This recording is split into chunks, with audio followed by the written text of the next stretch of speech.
নতুন করে স্বৈরাচার দমনের জন্য জীবন দেব না, এমন একটা রাষ্ট্র বিনির্মাণ করব যেখানে আর কোনো স্বৈরাচারী জন্ম নেওয়ার মাথা উঁচু করে দাঁড়াবার ঘোষণা দিতে পারবে না।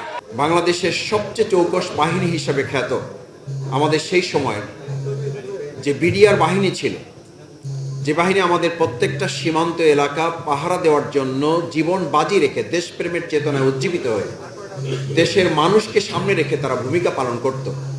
সর্বপ্রথম তারা আমাদের সেই চৌকস এবং অত্যন্ত দেশপ্রেমিক বুদ্ধিমত্তা এবং তারা দেশ স্বাধীনতার পক্ষের একটা চেতনা যারা লালন করত, তাদেরকে হত্যা করার মধ্য দিয়ে মূলত বাংলাদেশের স্বাধীনতার সার্বভৌমত্বকে হত্যা করার সেদিন সিদ্ধান্ত তারা গ্রহণ করেছে।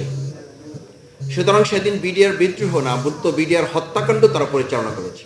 এবং আপনাদের মনে থাকার কথা, সেই দিনের ঘটনার প্রেক্ষাপট ধরে যদি আজকে শেখ হাসিনাকে সামনে নিয়ে এসে বিচারে দাঁড় করানো যায়, তাহলে আমরা বুঝতে পারবো যে এই যে প্রতিদিন এখন আমাদের সীমান্তগুলোতে উত্তেজনা তৈরি করা হচ্ছে এবং অত্যন্ত পরিকল্পিতভাবে আমাদের প্রতিবেশী রাষ্ট্র অযথাই কিছু কথা আমাদের বিরুদ্ধে দিচ্ছে। আমাদের আলু বন্ধ করে দিবে, আমাদেরকে পেঁয়াজ বন্ধ করে দিবে, আমাদেরকে রসুন বন্ধ করে দিবে, আমাদেরকে কাঁচামরিচ বন্ধ করে দিবে, আমাদেরকে ডিম বন্ধ করে দিবে।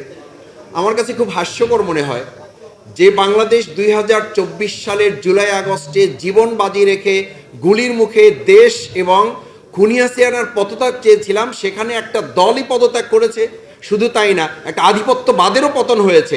সেরকম একটা রাষ্ট্রকে এখন চাল ডাল তেল আর পেঁয়াজ রসুনের হুমকি দিয়ে আমাদেরকে দমিয়ে রাখাটা বোকামি ছাড়া আর কিছুই না। এই বাংলাদেশের অর্জিত 2024 জুলাই আগস্টের যে একটা ঐক্যবদ্ধ আন্দোলনের ভিত্তিতে জাতীয় ঐক্য বিনির্মাণ হয়েছিল, সেই ঐক্যকে বিনষ্ট করার জন্য, সেই ঐক্যকে ভেঙে দেওয়ার জন্য আজকে ছোট্ট ছোট্ট ইস্যুগুলোকে আমাদের সামনে বড় করে তুলে আমাদের বিগত 17 বছরের শেয়ার বাজার কেলেঙ্কারি, আমাদের ব্যাংকগুলো ডাকাতি করা, আমাদের দুর্নীতিতে আকণ্ঠ নিমজ্জিত একটা রাষ্ট্রের যেই সমস্ত লোকেরা, এটা পুরো একটা পদত্যাগী পরিবার হিসেবে গোটা বিশ্বে এখন পরিচিতি পেয়েছে।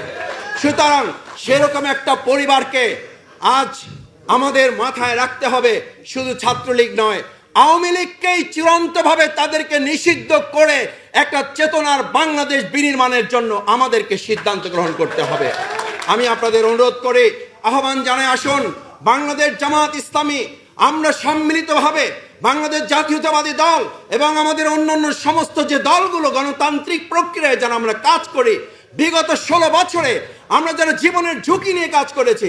আমাকে মির্জা ফখরুল ইসলাম আলমগীর ভাই মঞ্চ থেকে নামার সময় বলতেন, মাসুদ তুমি সতর্কতার সাথে বের হবা যাতে তোমাকে ওরা কোনো ক্ষতি করতে না পারে। আমি এটা আমার কথা বলছি এই কারণে নয় যে আমার 3 বার যখন জেল থেকে বের করে আমাদেরকে আবার হাত পা বেঁধে ফেলে রাখা হতো, 7 দিন 5 দিন 9 দিন 10 দিন পরে আমাদেরকে আবার কোর্টে চালান দেওয়া হতো। হাস্যকর মনে হতো, বলতো যে গতকাল রাতে রামপুরা ব্রিজ থেকে তাকে গ্রেপ্তার করা হয়েছে।